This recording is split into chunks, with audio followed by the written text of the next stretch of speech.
Ассалаумағалейкум қазақ елі. Мынау Шайдоров дейтін азамат олимпиада чемпионы болыпты. Мына жерде көріңдер қалай қарсы алып жатқанын оны. Патшаны сияқты. Барша Алматы жастары олимпиада чемпионы алматылық Михаил Шайдоровты шын жүректен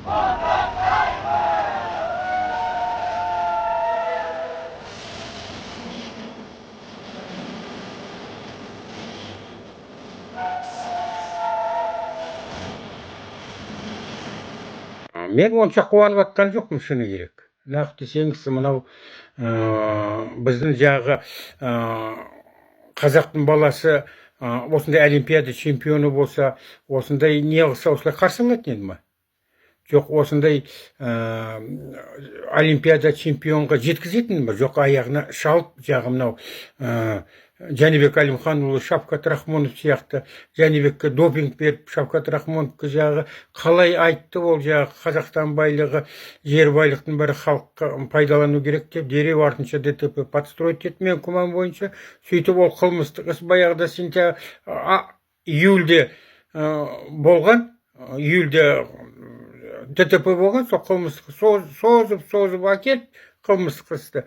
Осы январьдың аяғына шейін, енді әрине өрді министрім МВД замешан, именно мынау Шавкат Рахмонов Ислам Махачпен, Дагестанспен төбелесейін деп жатқанда, финал чемпионскийге сөйтіп сотқа өткізіп жатыр. Қарамайсыздар ма? Ол баяғыда қысқартып беретін еді ғой оны. Орысша айтқандай, как пару пальцев дейді. Адам умышленно өлген жоқ. Анау жағы Жәнібекке жағы не қылып жерді, жағы допингті не қылып жерді.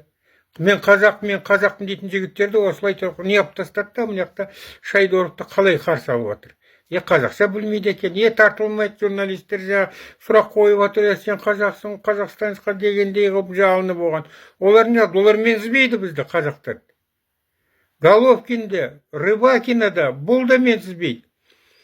Головкинді айтайық, баяғыда ашен қазақтарды алдап жүріп, жағы шапан киіп алып, Астанадан туған күніне даже шықпай қойған, жағы ақша төлесін деп.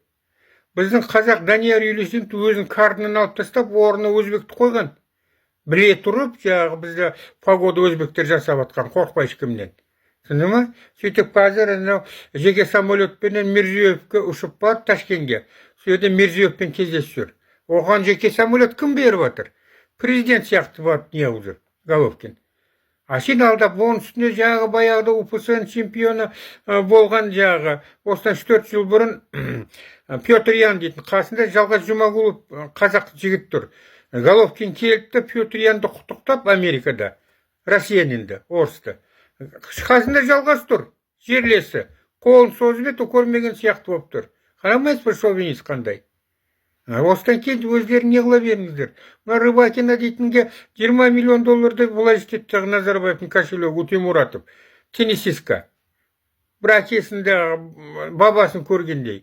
Ол Рыбакина Қазақстан менсізбей олимпиадаға да бармай қойды. Қазақстан флагын жағы туын да шығармайды. Менсізбей. Мен сіздерге керек болса. Баяғыда осыдан қанша жыл бұрын, қазір есін көбісі білет, Шишигина дейтін азамат біздің олимпиада чемпион болған. Онда осылай қарсы алған. Кейін ол депутат болды, парламент депутаты. Ол депутаттан бір, мен есімде жоқ, шовинистка ма сондай болып шықты. Мен пікірім бойынша. Қазақ тілігі ма бір нәрселерге қарсы шыққан өте, Шишигина. Бұлар да сол. Түсіндіңіздер ма? Қалай ойлайсыздар, мынау біздің жағы қазағымыз осылай шықса, осылай қарсы алатын еді. Тоқаев қуана оған жағы квартира берем деді. Димаш оған машина әперем деді. Біздің қазақ жігіттер баяғыда олимпиада чемпионы болғандар, жағы оларға квартира обещать етіп, кейбіреулеріне бермей қойғанда. Енді міне жерде өздерің не қыла беріңдер. Мен онша қуанып жатқан жоқпын. Мен пікір күмән бойынша біздің қазағымыз осылай олимпиада чемпионы болса бүйтіп қарсы аламайтын еді. Қазақтардың бәрін қуып не қылып жатыр, көрдіңіздер ма? Алдына жағы не қылып. И жағы ондай жеткізбейтін еді. Мысалы, Қанат Исламды да жеткізбейді. Мен қазақпын деп жағы өзіміздің Жәнібек Әлімханұлы, Шавкат Рахмонов не қылды. Бас не қылып тастады, мін сендерге деп. мынандай болады деп. Тоқаевтың политикасы қандай екенін біліп отырсыздар. Мен қатты қуанып жатқан жоқпын. Вообще қуанып жатқан жоқпын керек болса. Орыс айтады ғой, сколько волка не корми, в лес смотрит деп. Сол үшін енді мен қатты айтып жатқан шығармын, бірақ қуанып жатқан жоқпын. Мен осы жерде айтылған жаңағы пікіріме, көзқарасыма, өздерінің пікірлерінің көзқарастарын қалдырсаңыз да болады. Мысалы, қазақтың жігіті осылай или қыз баланы олимпиадаға чемпионыға жеткізетін еді ма? Жоқ, мынау Жәнібек пен Шавкат сияқты, жоқ Қанат Ислам сияқты шалатын еді ма? Болса да осылай қарсы алатын еді ма? Шайдоровты сияқты. Бір президентті сияқты. Жақсы, рахмет. Бірақ мен қатты қуанып жатқан да жоқ. Маған бәрі болып тұр.